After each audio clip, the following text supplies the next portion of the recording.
by the worst attack on the American people. We got Osama bin Laden. The images of 9/11 are seared into our national memory. Hijacked planes cutting through a cloudless September sky. The Twin Towers collapsing to the ground. Black smoke billowing up from the Pentagon. The wreckage of Flight 93 in Shanksville, Pennsylvania, where the actions of heroic citizens saved even more heartbreak and destruction. And yet we know that the worst images are those that were unseen to the world. The empty seat at the dinner table, children who were forced to grow up without their mother or their father, parents who would never know the feeling of their child's embrace. Nearly 3,000 citizens taken from us, leaving a gaping hole in our hearts. On September 11th, 2001, in our time of grief, the American people came together.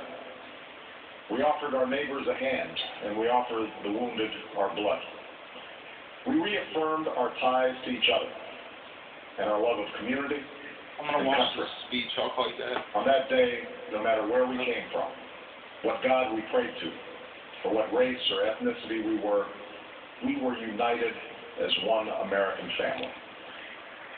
We were also united in our resolve to protect our nation and to bring those who committed this vicious attack to justice. We quickly learned that the 9/11 attacks were carried out by Al-Qaeda, an organization headed by Osama bin Laden, which had openly declared war on the United States and was committed to killing innocents in our country and around the globe. And so we went to war against Al-Qaeda to protect our citizens, our friends, and our allies. Over the last 10 years, thanks to the tireless and heroic work of our military and our counterterrorism professionals, we've made great strides in that effort. We've disrupted terrorist attacks and strengthened our homeland defense. In Afghanistan, we removed the Taliban government, which has given bin Laden and Al-Qaeda safe haven and support. And around the globe, we've worked with our friends and allies to capture or kill scores of Al-Qaeda terrorists, including several who were a part of the 9/11 plot. Yet, Osama bin Laden avoided capture and escaped across the Afghan border into Pakistan. Meanwhile, Al-Qaeda continued to operate from along that border and operate through its affiliates across the world. And so shortly after taking office, I directed John Panetta, the director of the CIA, to make the killing or capture of bin Laden the top priority of our war against Al-Qaeda, even as we continued our broader efforts to disrupt, dismantle, and defeat his network. Then, last August, after years of painstaking work by our intelligence community, I was briefed on a possible lead to bin Laden. It was far from certain, and it took many months to run this thread to ground. I met repeatedly with my national security team as we developed more information about the possibility that we had located bin Laden hiding within a compound deep inside Pakistan. And finally, last week, I determined that we had enough intelligence to take action and authorized an operation to get Osama bin Laden and bring him to justice. Today, at my direction, the United States launched a targeted operation against that compound in Abbottabad, Pakistan. A small team of Americans carried out the operation with extraordinary courage and capability. No Americans were harmed. Wow. They prepared to avoid civilian casualties. After a firefight, they killed Osama bin Laden and took custody of his body. For over 2 decades, bin Laden has been Al-Qaeda's leader and symbol, and has continued to plot attacks against our country and our friends and allies. The death of bin Laden marks the most significant achievement to date in our nation's effort to defeat Al-Qaeda. Yet his death does not mark the end of our effort. There's no doubt that Al-Qaeda will continue to pursue attacks against us. We must, and we will, remain vigilant at home and abroad. As we do, we must also reaffirm that the United States is not and never will be at war with Islam.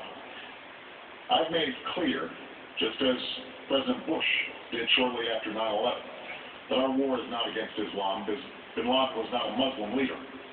He was a mass murderer of Muslims. Indeed, Al-Qaeda has slaughtered scores of Muslims in many countries, including our own. So his demise should be welcomed by all who believe in peace and human dignity. Over the years, I've repeatedly made clear that we would take action within Pakistan if we knew where bin Laden was. That is what we've done. But it's important to note that our counterterrorism cooperation with Pakistan helped lead us to bin Laden and the compound where he was hiding. Indeed, bin Laden declared war against Pakistan as well and ordered attacks against the Pakistani people. Tonight, I called President Zardari, and my team has also spoken with their Pakistani counterparts. They agree that this is a good and historic day for both of our nations. And going forward, it is essential that Pakistan continue to join us in the fight against Al-Qaeda and its affiliates. She's actually in Afghanistan. The American people did not choose this fight. It came to our shores and started with the senseless slaughter of our citizens. After nearly 10 years of service, struggle, and sacrifice, we know well the costs of war.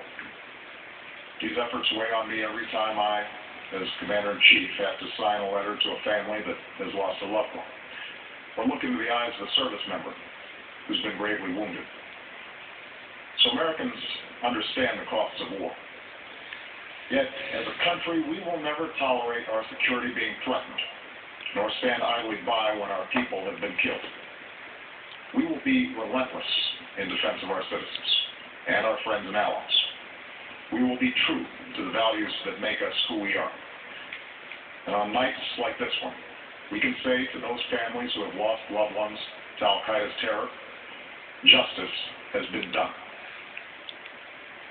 Tonight we give thanks to the countless intelligence and counterterrorism professionals who worked tirelessly to achieve this outcome. The American people do not see their work nor know their names, but tonight they feel the satisfaction of their work and the result of their pursuit of justice. We give thanks for the men who carried out this operation, for they exemplify the professionalism, patriotism, and unparalleled courage of those who serve our country. They're all getting medals. And they are part of the generation that has borne the heaviest share of the burden since that September day. Yeah. Finally, let me say to the families who lost loved ones on 9/11 that we have never forgotten your loss, nor wavered in our commitment to see that we do whatever it takes to prevent another attack on our shores. And tonight, let us think back to the sense of unity that prevailed on 9/11. I know that it has at times frayed. Yet today's achievement is a testament to the greatness of our country and the determination of the American people.